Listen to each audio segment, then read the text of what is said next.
going on, guys? So we are back here at Common Sense Garage, and we are beginning day two of changing timing belt, water pump, all of those lovely things. So what I'm going to try and do is I'm going to try and give you some close-ups of the bolts that I'm fixing to be taking out.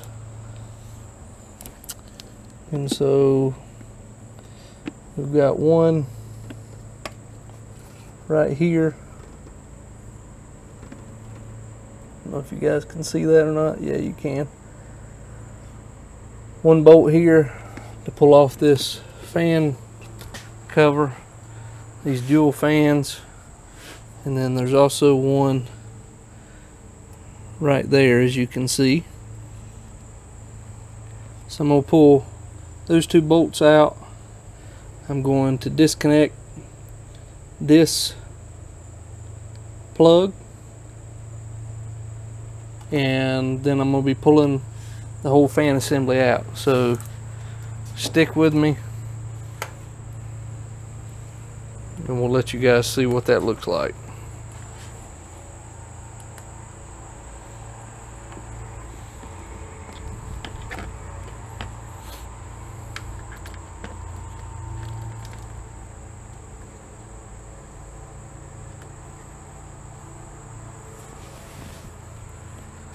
First, let's try and unplug this plug. There is a push button on the back of it.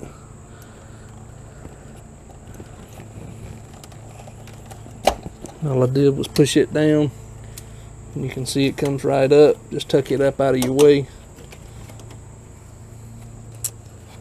Now I need to get to those two bolts that I showed you.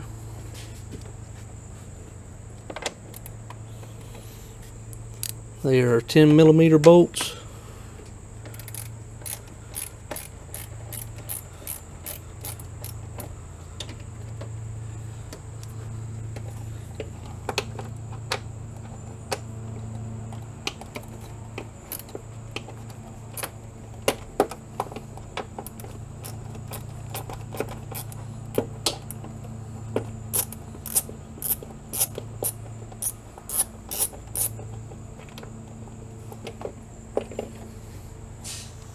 Just gonna put them up here on the battery box so that I know where they're at for right now, as I will be putting them back in their original places once I get this out.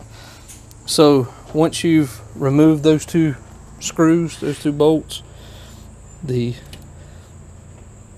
radiator fan just sits down in some clips down in the bottom.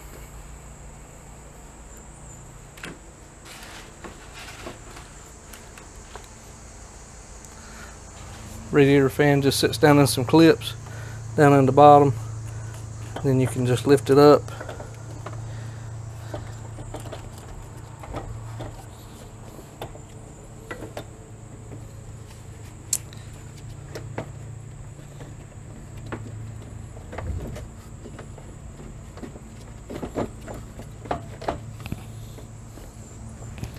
So I know they said you would want to drain the water out first, and here's the reason. The tab on this side over here, on this far side, sticks out up underneath the radiator hose, the top radiator hose.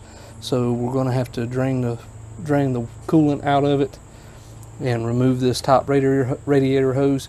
It's always a good idea to replace all of the hoses and belts and anything like that when you're doing something like a timing belt change. Especially when you don't know when the next time will be that you will be this in depth and far enough into replacing anything on the engine. So it's always a good idea to check those hoses and go ahead and replace them if need be.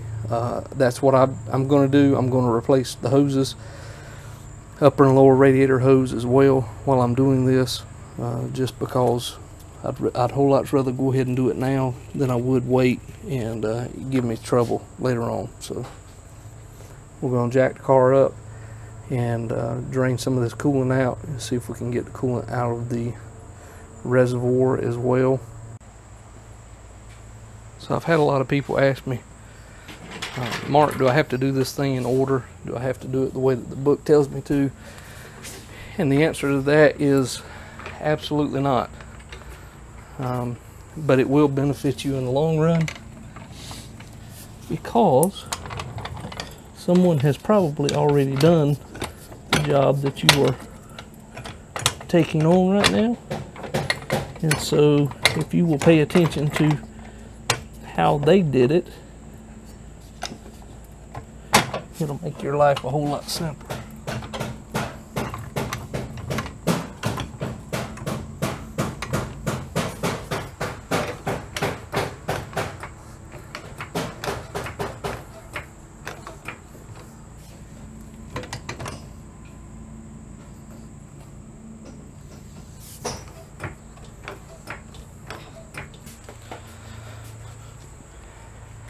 Here's a good tech tip for you. If you're going to be using the antifreeze that comes out of the car, it's a good possibility that you'll need just a container to put it in. So if you can drain it out into the container, that's less work for you. If you can't, just get you a small pan or something along those lines in order to drain it into it. Before you do any of this, this knob right here, if I can get my hand up underneath here, this knob right here is the petcock to drain the radiator itself. So we're going to open that up, stick our bottle up underneath here so that our hose goes down into our bottle so we can catch most of the antifreeze. As you can see, I've got a little bit of an oil leak.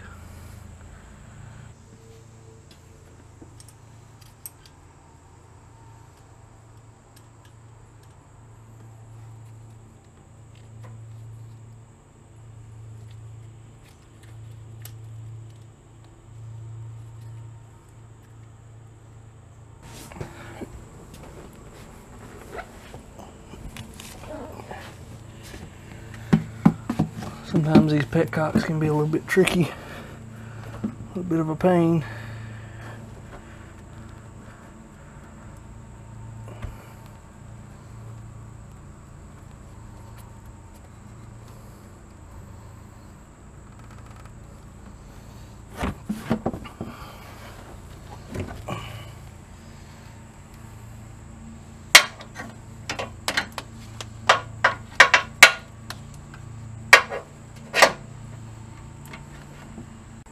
Okay guys, so I've started draining everything. I'm gonna move you guys back around here so that you can see what I'm doing here. All I'm gonna do is I'm just gonna take that hose clamp off right there and remove that out of the way so I can go ahead and get this fan pulled all the way out.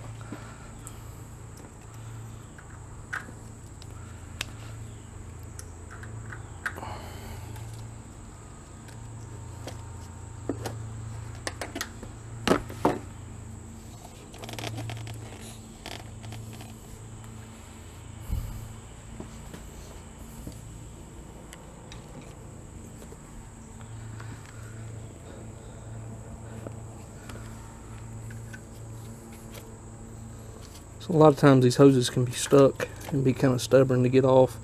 All you want to do is just work your screwdriver around all the way around the hose, both directions, and like I said, eventually it'll come off. You just want to break that seal.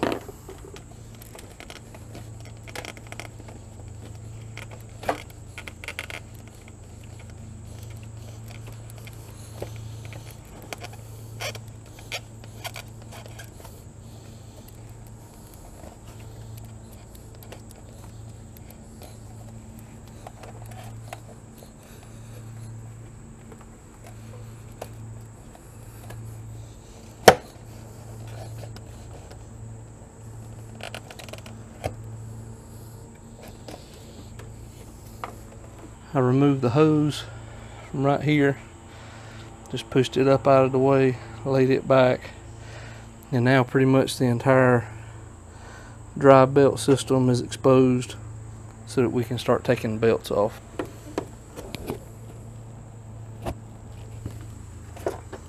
So now, like I said, we can move this out of the way. We can go ahead and slide this whole fan assembly up out of the way.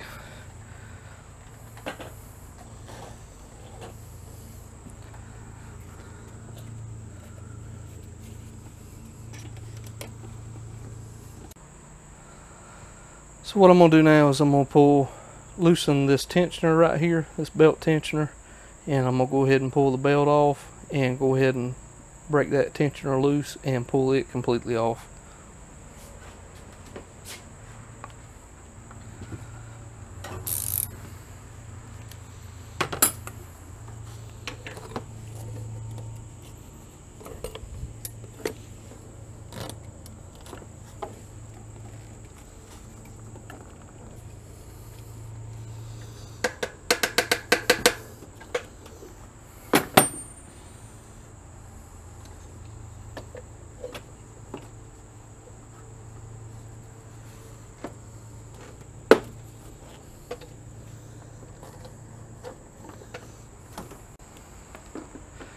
So here's what you want to do, guys.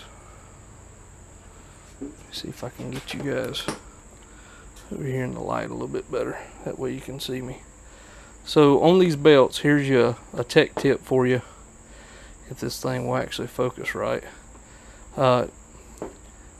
This part here is the part that rides on the actual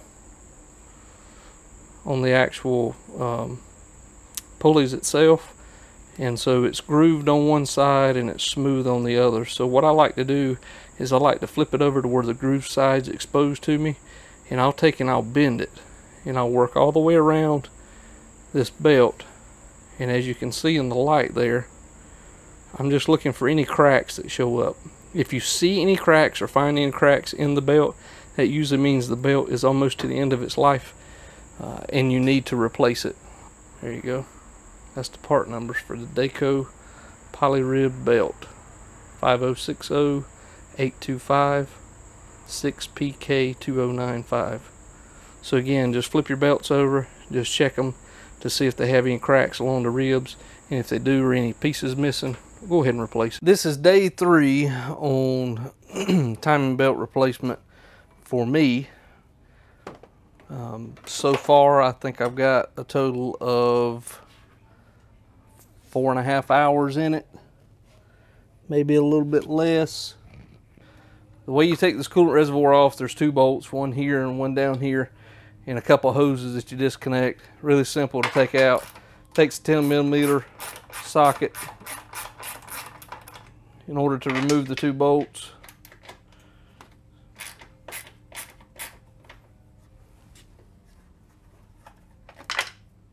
This power steering reservoir is actually attached to the coolant reservoir, and all it is just it just slides into a bracket, so we should be able to lift all of that up at one time. I'm going to go ahead and remove this top hose off this coolant reservoir just with a regular pair of pliers.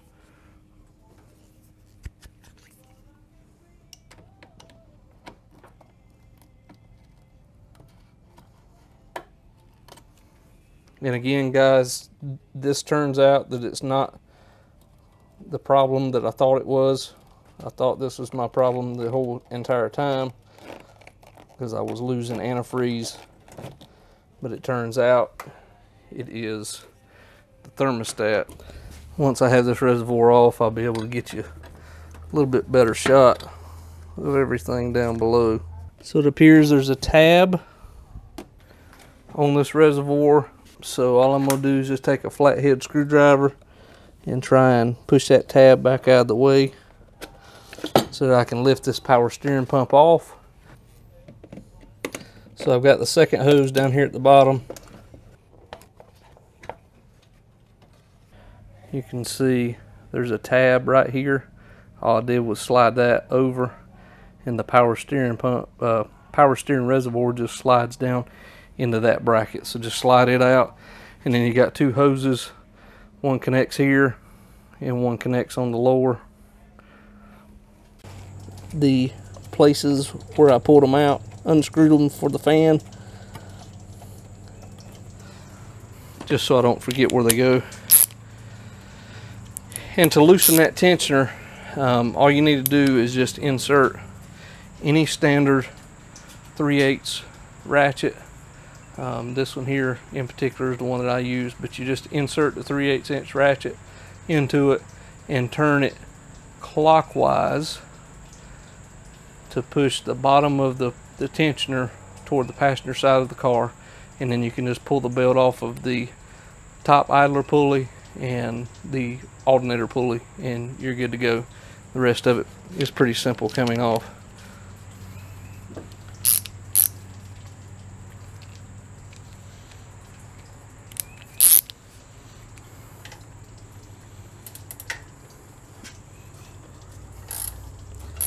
So this particular tensioner pulley was not put on extremely tight, but I do believe there's a specific torque in the repair manual for that. And the whole reason you have to remove this tensioner pulley assembly here is because there is a bolt that is only accessible to remove the timing cover by removing this particular bolt.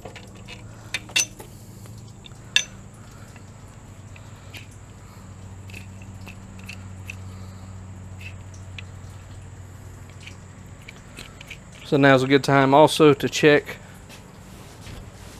any of the pulleys to make sure that they are operating normally and they're not binding up in any way, shape, or form.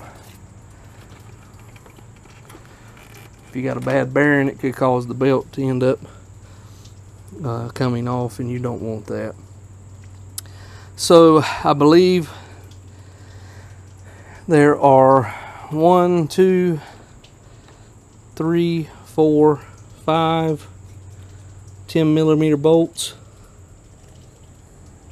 that are holding this front upper timing cover on, and then there are two 15mm bolts, maybe 12mm. Nope, they're 12mm bolts that are here in the center. There are two 15mm up top in between the cover itself, but you won't have to necessarily remove those because that's what actually removes the back half of the timing cover from the heads.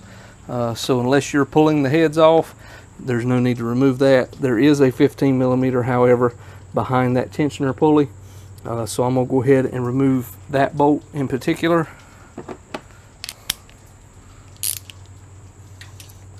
Just because I have the 15mm wrench. And so I'm going to say, judging by how loose a lot of these bolts are, and I know they're not supposed to be Hercules tight, but judging by how loose they are, someone has been in the front half of this engine. They have changed this timing belt at some point in time. But that's okay. It was not wrote down in any of the paperwork that I had. I bought it from a dealership, so good for them. So here's what I want you to do, guys. Here's another tech tip. When you start removing this many bolts, and I know that I'm not going to get back over here for a couple days, I need to make a diagram of these bolts just so that I know where they go, because I want to make sure that I'm not losing any of them, that they're not going anywhere, and that I don't forget where some of them go, because some of them may be longer than the others and some of them may be shorter than others, but I want to make sure that I get them all put back in the same location so that I don't have any problems. So what I'm going to do is I have some almost like craft paper, I guess you could say. Tell you what, instead of doing that, I'm going to take some cardboard, because I have plenty of cardboard laying around my shop. And what I'm going to do is I'm going to draw. You're hearing me cut the cardboard right now. What I'm going to do is I'm going to take my pen and I'm going to draw out what these bolts actually look like. This timing cover is almost like shaped like Mickey Mouse ears, if anybody is familiar with that. So that's what I'm going to do. I'm just going to draw the upper half on this one piece of cardboard right now.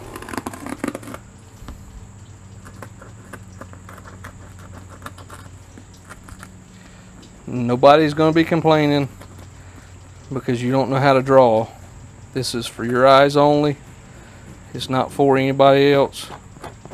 It's just to help you so that you know where all these bolts go. Like I said, it's just my version of what the front timing cover looks like, and you can see that I kind of screwed up on a couple of these here. These are actually down below this timing cover on the lower portion, but everywhere you see a dot on there, I'm going to poke a hole with a screwdriver, a Phillips screwdriver, through the cardboard so that as I take those out, I can push the bolts into those holes.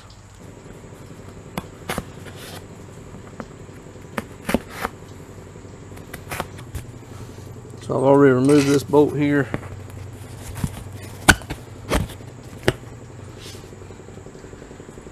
See what I mean, guys, by putting the bolt where it belongs. So as I take the rest of these bolts apart, take the rest of these bolts off, I will move those and put those in corresponding holes where they're located. Me personally, I like to loosen all the bolts all the way around the timing cover, just because I don't know if there's a specific torque or specific way that all these have to go on or be removed. I don't recall reading anything in the manual about it, but I just want to make sure that I loosen them all up a little bit at a time.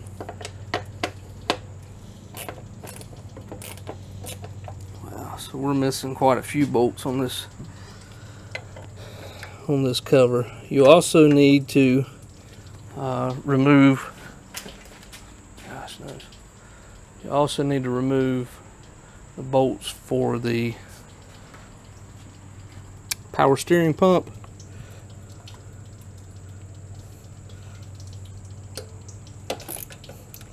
Should be 3 bolts. That one wasn't even tight. And you just need to move that power steering pump out of your way. Just lay it over to the side somewhere. I don't recommend laying any bolts on the intake like I just did. The only reason why I'm doing that is so that I can stay out of y'all's way, so that you can actually see.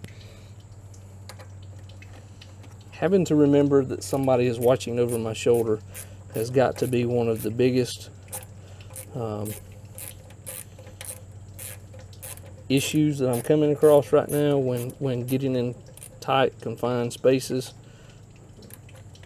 But I'm trying to work on it, guys. Hope you guys appreciate the effort.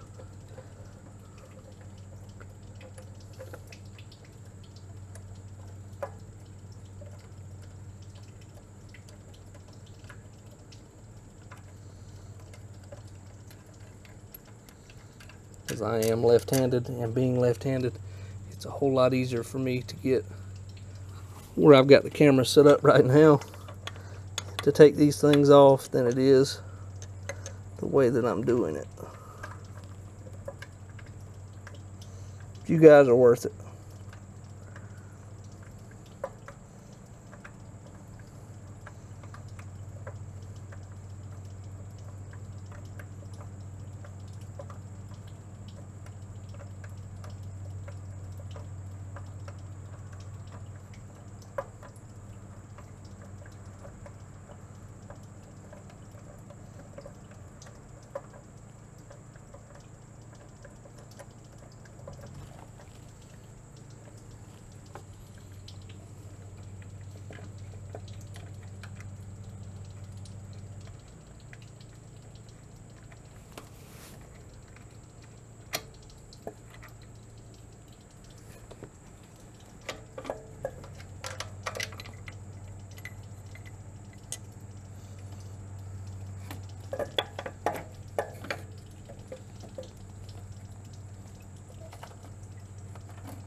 Alright, so let's start removing these completely out.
So I believe from reading and from watching other people's videos, the bolts that are actually missing on this particular vehicle are the star bolts, which take I believe it's a T30 or something along those lines to remove.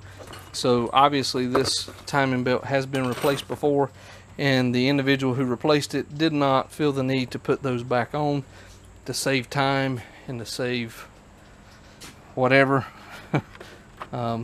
So they don't necessarily have to be on, because the timing cover, all it does is simply cover the actual timing belt itself, so they're not necessarily needed. So I thought that was a T12.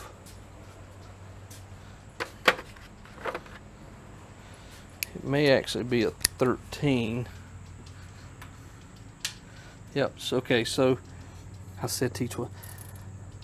The bolts on the front cover, the two bolts at the top, are a 13 millimeter.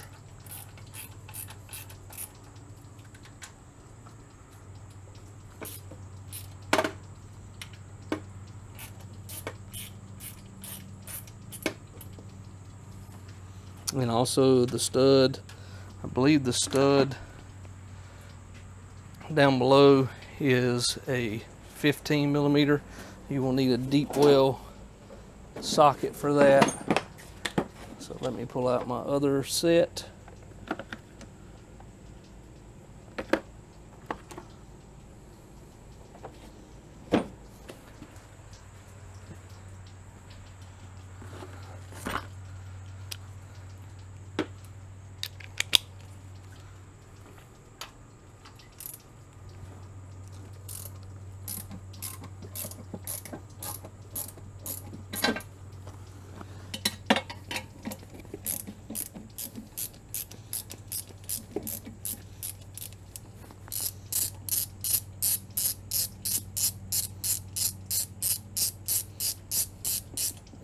So it appears as though it's just going to be a nut that comes off.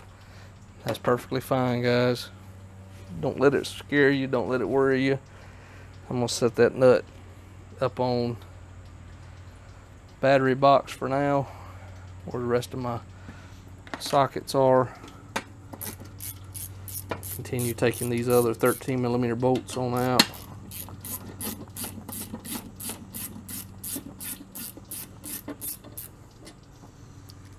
As you can see, this timing belt cover is pretty easy to come off.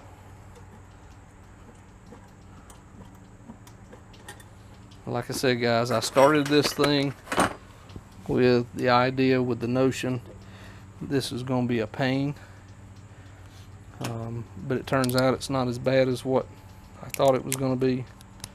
So the top timing cover actually goes behind the bottom timing cover, so I'm going to go ahead and remove those two bolts on the bottom timing cover as well.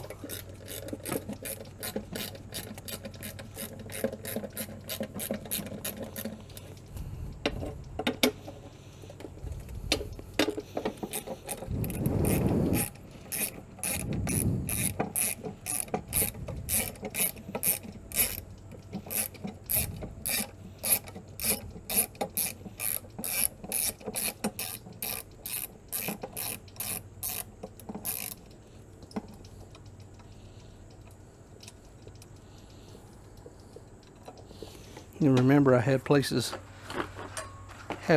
on here for these bolts as well on this cardboard.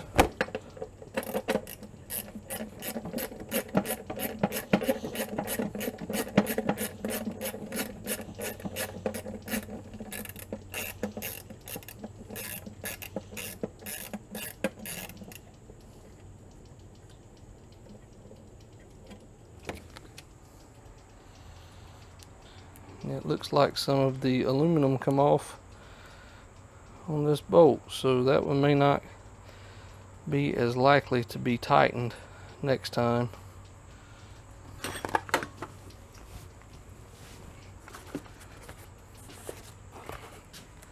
Alright, so let me show you this. So here's my cardboard, here's all the bolts. I did not have a bolt here where I thought I did. There's one missing there. I believe that's the star bit here, maybe here and here, and then like I said, there wasn't a bolt here, there wasn't a bolt here, there wasn't. The nut went right here off of that stud, but you can see I've got them all lined up, laid out. There are my 15 millimeter, my 213s, and the rest of them are 10s. And so that way I know how it goes back on this thing once I bolt everything, get ready to bolt everything back up. So I'm just going to lay them off to the side. Now this upper timing cover should be ready to come off. Again, it just slides out. You are behind the stud on that one.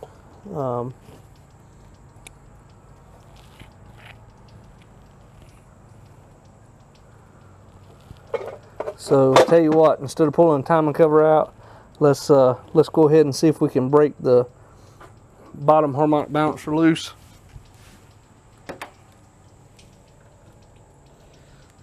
And see if we can't get it to come out.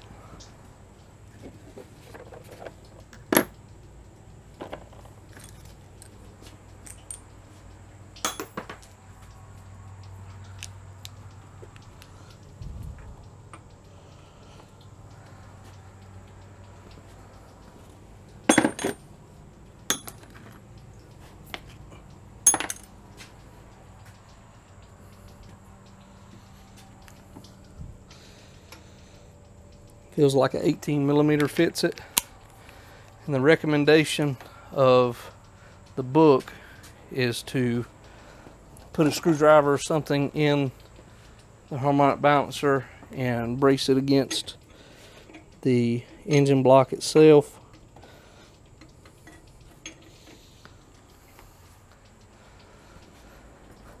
So I'm going to locate the screwdriver that I don't necessarily care about, just for the simple fact of it may get damaged.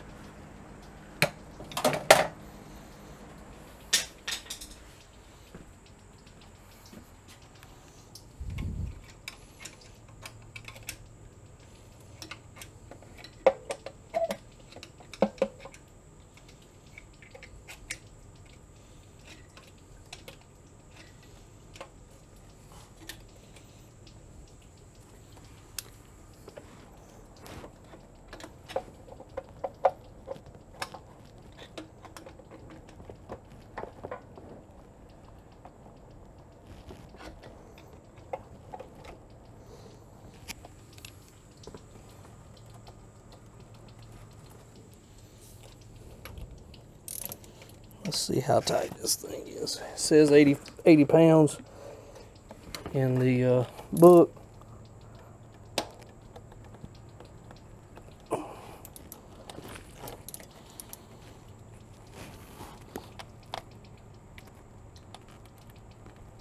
Yeah, maybe a little more than 80 pounds.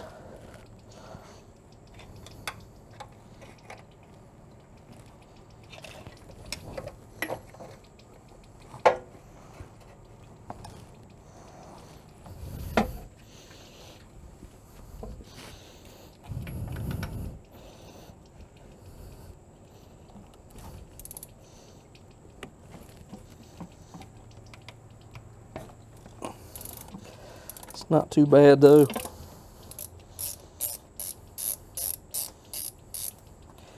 See, I just have common hand tools.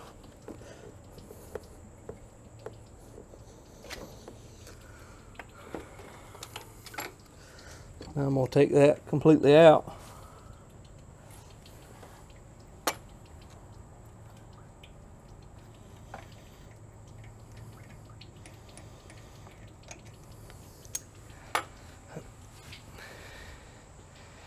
And so somebody put a little bit of grease on this one just to make sure that the threads go back in okay. I don't know that I'll necessarily do that, but I may. We'll just have to see what happens. Yeah, so pull that out. I'm gonna get my harmonic balancer puller. I'll show you what that looks like, and then we'll start pulling this.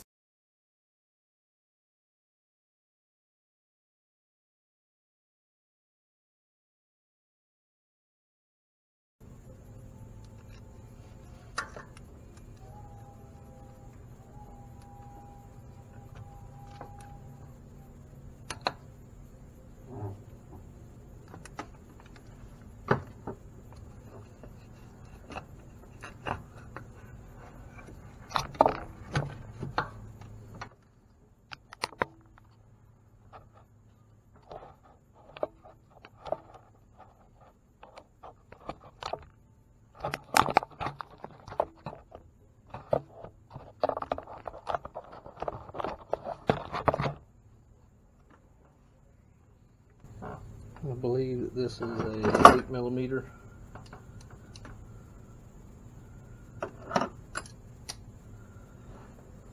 It might be a 10, but I think it's an 8mm.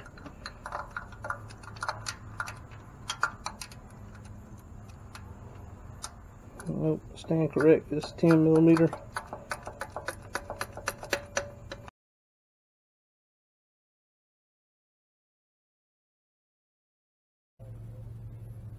So as you can see, this is the thermostat housing that we're going to be dealing with tonight. I'm trying to get you as close up as I can in here so you can see it, and so that I can still get to it. But so what I want to do, if I can get my light set up. Right now it's not wanting to cooperate so well. We'll do it like that. Okay. Anyhow, I need to take this coolant reservoir off. Sorry for the jerk. I need to take this coolant reservoir off, and the way you do that, there's two bolts. Two bolts. The way you take this coolant reservoir off, there's two bolts, one here and one down here, and a couple of hoses that you disconnect. Really simple to take out. Takes a 10mm socket in order to remove the two bolts.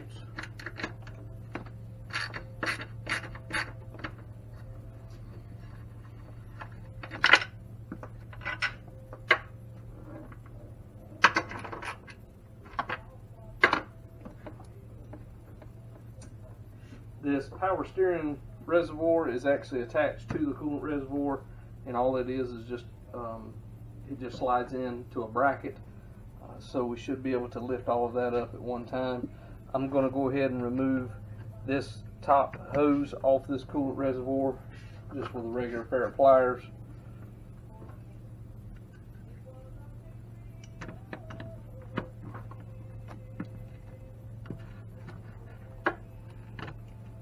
And again, guys, this turns out that it's not the problem that I thought it was. I thought this was my problem the whole entire time because I was losing antifreeze. So that's the thermostat, the hose that I was telling you about that goes in between the air conditioning compressor and the block that comes off the thermostat housing, a small hose, and it actually loops around and goes over into the oil cooler on this particular car. So I'm going to remove it so that we can get the thermostat housing completely taken off, and so that it's out of our way.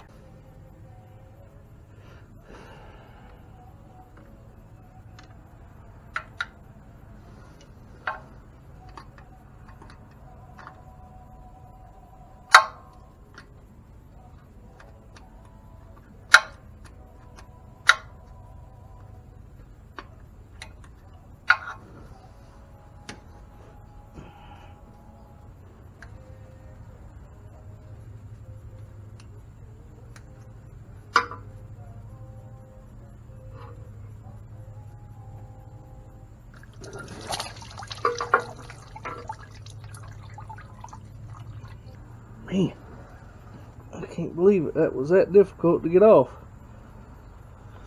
But it was, nonetheless, it was.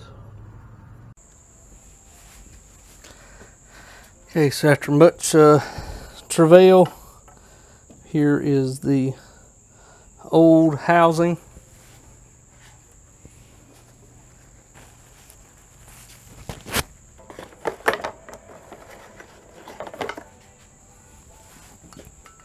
So on the new housing, guys, you can see maybe that there is a tab right here, and it corresponds to the indentation on the thermostat itself. So the way the thermostat goes in, it just locks into place just like that, and then the gasket goes over top of that. So this new gasket that I have, blue rubber gasket, both sides, need to make sure that the rubber gasket is removed off of the block. If you haven't already done that, now's the time to do it before you install the new one. It's a good idea to clean both mating surfaces. You don't want any excess sealant on any of the surfaces. Again, you can take your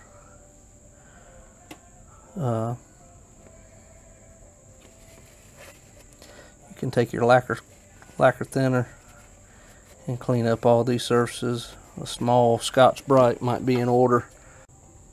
Just using my fingernail to try and rake around everywhere where I think the gasket might have been, just to make sure all of it is taken off as much as possible, because like I said, I don't want any of this gasket material left on here before it goes in.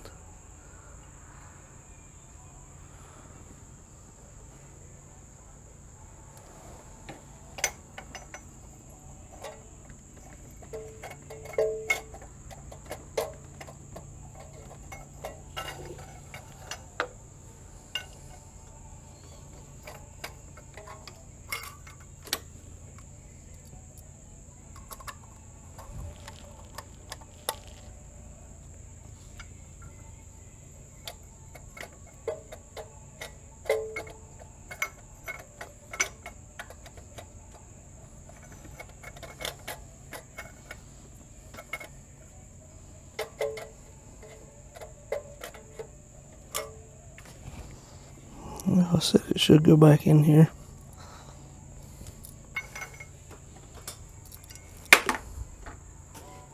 Well, if anybody from Dodge is listening right now, this is about the dumbest thing that you could have possibly done for this car. I'm just starting the top bolt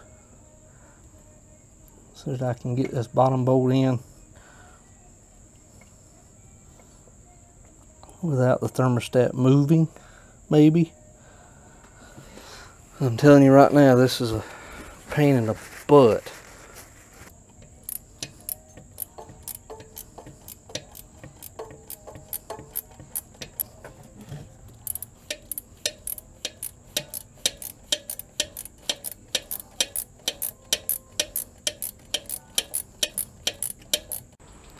So here's my Harmite balancer puller. I got it off of Amazon. OEM Tools makes it. Part number is 25090. You don't necessarily need this, but it is good to have because it's just a short puller. You see that the arms, the fingers on it aren't that long, and so the reason you want short fingers is because there's not a whole lot of room between the radiator and the actual engine itself, and you don't want to be trying to pull it off while messing with that. So I'm gonna put this thing together. You see that it has 4 different lengths of rods, and what those are for is actually to push in to the center of the crankshaft, and you don't want to be pressing on the threads of the crankshaft if you can help it. I know some people recommend putting the actual bolt back in and using a regular 3-jaw puller.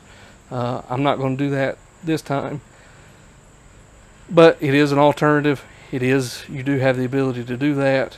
There were some pretty clever ways that I saw online just doing a quick search of how to get this harmonic balancer off, and they involved using wrenches and other different things. It was pretty amazing, the ingenuity of people that I saw. But this was about 30 bucks on Amazon, and I don't make any money off of it, but I'll leave you the link in the description.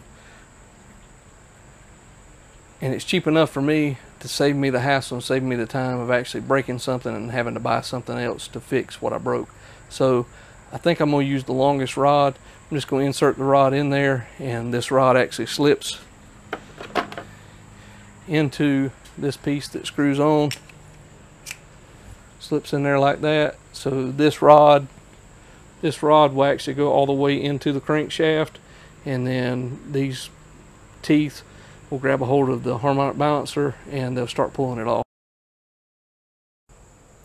Okay guys, so let me show you this real quick. Like I said, this is a brand new tool, just pulled it out of the package, but I had to do a little bit of modifying to it in order to get it to fit in on my particular car. And as you can see, I just ground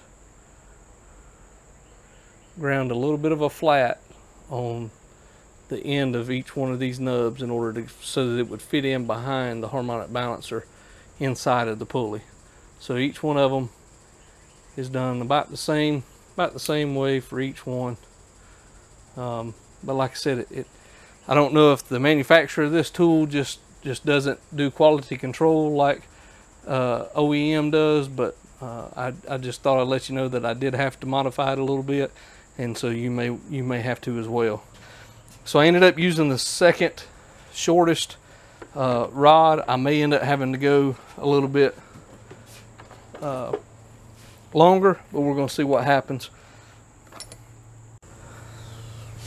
Okay guys, so I modified them just a little bit more. Let's see if they'll fit this time.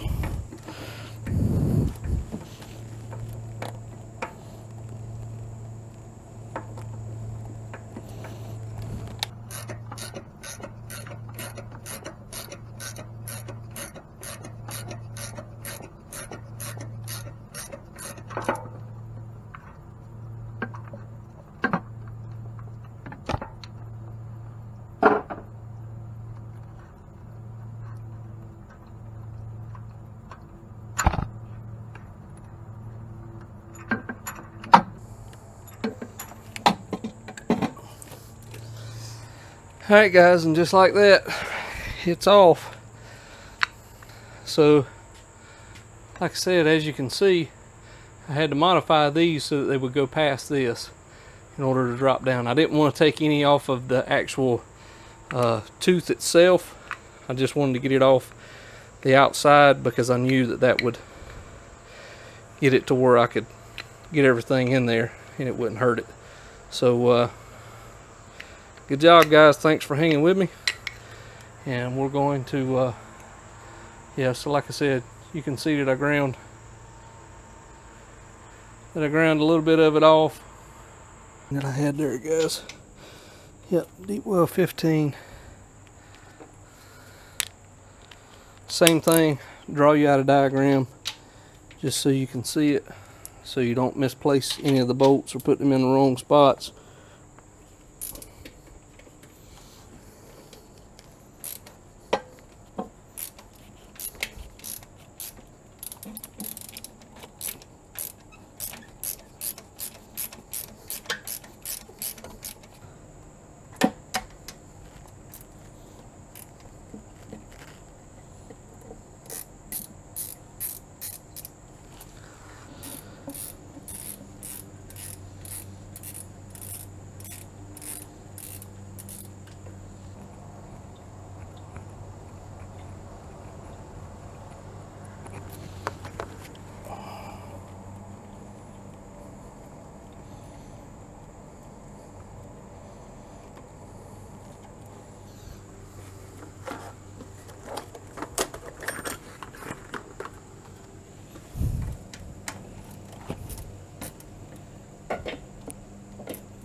Alright, so what I want to do is I want to turn this crank and get it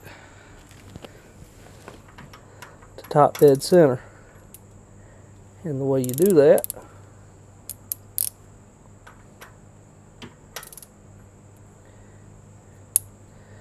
is to find your timing marks.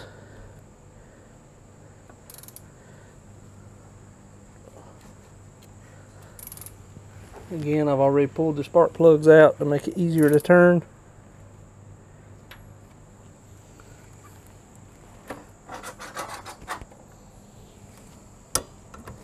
And so your timing marks will line up twice. On top dead center on the crank pulley only. So as you can see, the mark lines up with the TDC on the crank. You can see the mark on the timing chain cover, but you don't see the mark on the cam sprocket. And that's because we're on the exhaust stroke. We are on top dead center, but we are only on top dead center for the exhaust stroke. So what I'm going to do is I'm going to keep turning until my timing mark comes back up around the top dead center again. And now we're at top dead center on the crank pulley. And so you can see that we are indeed on top dead center for the driver's side driver's side cam. And the passenger side cam is actually to the right of that timing mark just a little bit. This is on the passenger side cam. And so what you have a tendency to do is these timing belts have a tendency to stretch.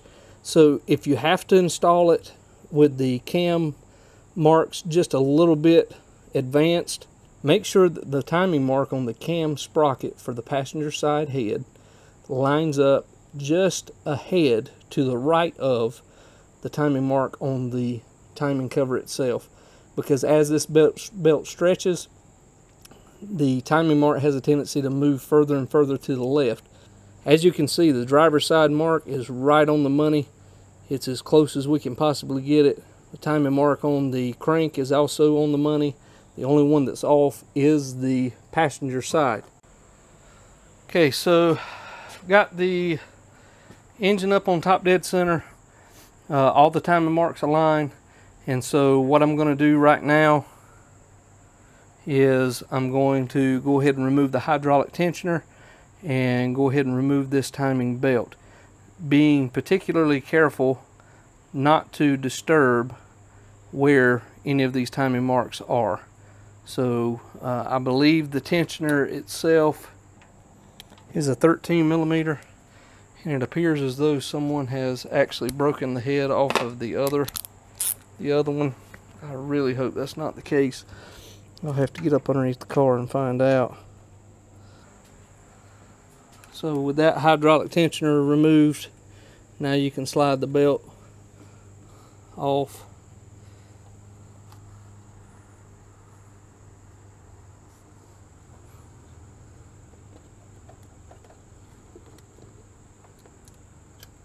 You don't want to crimp these belts. I'm going to keep a hold of this one because this one looks fairly good.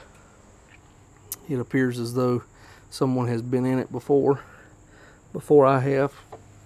So the actual tensioner itself is a 15 millimeter.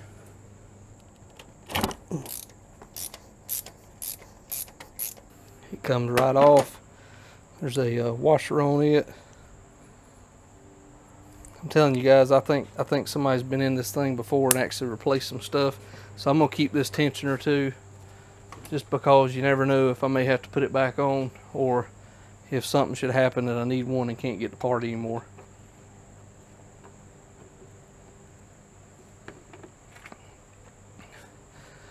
So now we're down to taking the water pump off. Okay, water pump removal. So what I've decided to do, because I've seen a lot of people, they're concerned when you change this water pump that you're going to end up getting coolant down on the crank itself, and it may possibly leak in. And so that's a very valid point. I'm not one to argue that. So what I'm going to do, what I plan to do, is take me some plastic, and I'm going to try and tape some plastic right around here. That way whenever I do remove this water pump, it will funnel it down into my pan that I have right down there. So we're going to try and get this water pump off. Alright, so I've got some plastic here at the shop, and that's what I'm going to do. I'm just going to try and tape some of this plastic up just in case. Though we're going to have some tape, and we're going to put some plastic down.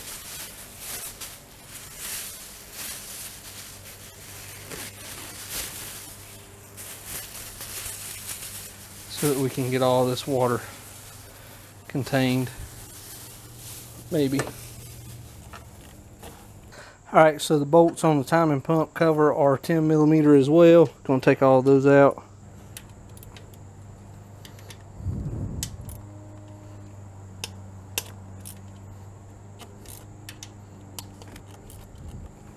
Again, a good recommendation for these bolts, either taking another piece of cardboard and draw it out. So what I'm going to do is I'm going to lay this water pump just like it sits up on the block here, and as I pull these bolts out, they're going to go right in the exact same location that I pull them out of. Some of them are longer, some of them are shorter. That's why it's very important to make sure that you get the bolts put back in the proper place, because you don't want to be putting a longer bolt into a spot where a shorter bolt goes. The reason we have to line up these timing marks is because the 3.5 liter V6 in a Chrysler engine is an interference engine, meaning that if the timing belt breaks, you will damage the pistons in the engine. So if you are doing a timing belt replacement as a result of a timing belt breaking, you need to go ahead and pull the heads off and check the valves to make sure that they're not bent, make sure that they haven't come in contact with the pistons. So it has not been long since this timing belt has been replaced, and the water pump. So let's see how we did. Well, it's not perfect, but you know what? Better than dumping a whole lot of water in here. So there you have it. Water pump removed.